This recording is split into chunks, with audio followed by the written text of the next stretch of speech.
Because it's only there in our helplessness and our bloodiness that the true Good Samaritan passes by. Jesus is not teaching ethics here. He is not teaching behavior. He is addressing the lawyer's desire to justify himself before God with his behavior. And we are still doing it. Our desire to justify ourselves by doing.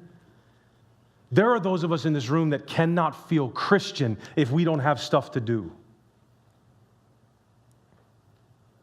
And that kind of heart is precisely what this parable is after.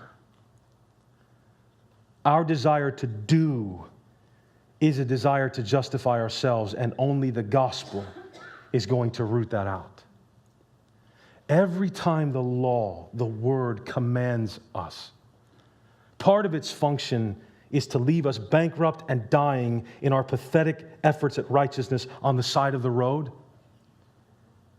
so that we'll realize the only hope we have for God to accept us and grant us eternal life is that someone who would love their neighbor like God intended would pass by. And the only one who ever loved his neighbor enough to do what the Good Samaritan does is Jesus.